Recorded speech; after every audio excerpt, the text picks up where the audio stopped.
کی جو وظائف ہیں وہ وظائف جو میں ٹی وی پہ بتاتا ہوں کسی کے پوچھنے پہ عمومی ہوتے ہیں.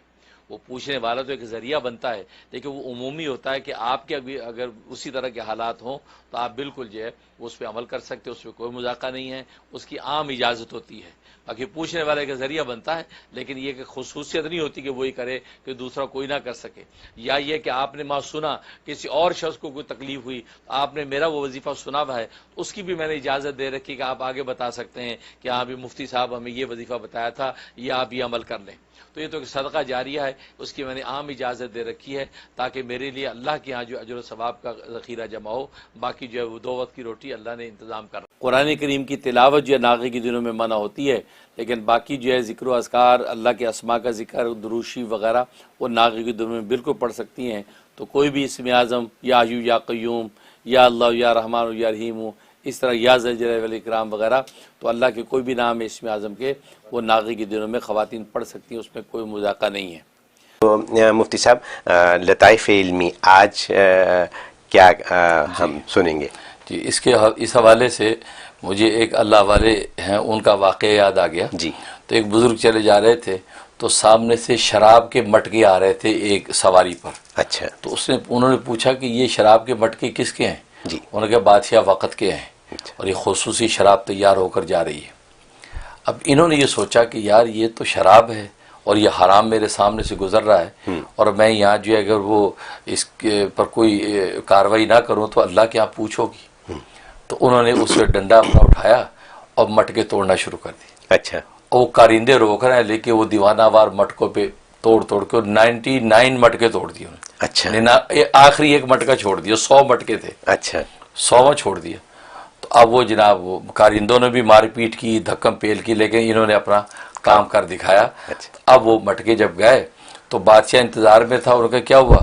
کہا جی کوئی دیوانہ کوئی ٹکرا گیا راستے میں، اس سے پکڑ کے تو یہ سارے مٹکے توڑ دیے اور یہ ایک چھوڑ دیا. کہیں اس کو گرفتار کر کے لاؤ. اب وہ بزرگ کو گرفتار کر کے لے گئے. تو بادشاہ نے پوچھا کہ یہ تم نے کیوں کیا؟ کہا کہ مجھے گوارا نہیں تھا کہ ایک مسلمان بادشاہ ہو اور جب مسلمان جو ہے رعایا ہو اور وہ اس کے شراب کے مٹکے کھلم کھلا جا رہے ہوں. جی. اور جناب یہ مجھے میرے ایمان کو گوارا نہ ہوا، لہذا میں نے یہ توڑ دیا. انہوں نے کہا پھر آخری ایک مٹکا کیوں چھوڑ دیا؟ وہ کیوں نہیں توڑا؟ یہ عجیب اللہ والوں کی عجیب شان ہوتی ہے. کہا کہ اصل میں جب مٹکے توڑ رہا تھا تو اللہ کے لیے توڑ رہا تھا اور یہ سوچ کے جیسے نبی پاک صلی اللہ علیہ وسلم نے خانہ کعبہ کے اندر بت توڑے تھے اسی جذبے سے میں توڑتا جا رہا تھا. جب 99 میں نے توڑ لیے تو میرے دل کے اندر ایک دم عجب آیا.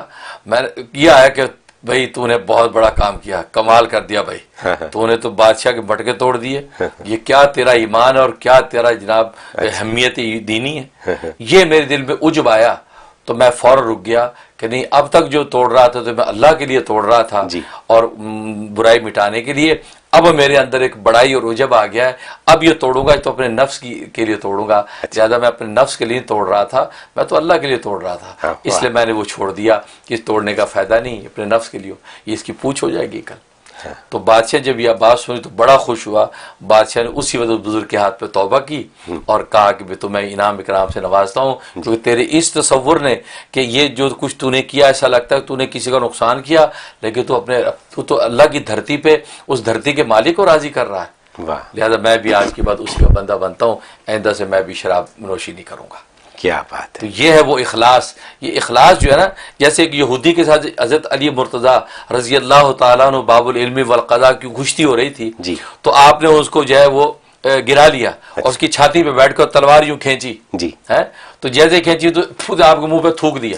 اچھا. جیسے منہ پہ تھوکا تو آپ اٹھ گئے، چھوڑ دیا، تو چھوڑ دیا.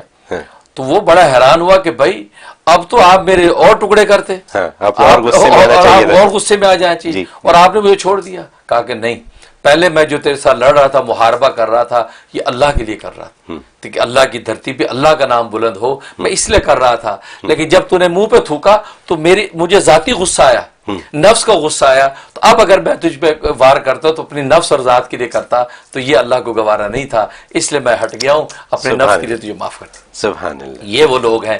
تو انسان دنیا میں ایک سبحان اللہ بھی اسی جذبے کے ساتھ کہے کہ زمین پر اس زمین کے مالک کے نام کو اللہ اونچا کرنے کے لیے میں نے سبحان اللہ پڑھ دی ہے، یہ ایک سبحان اللہ آپ کو جنت میں لے جائے گی. واہ.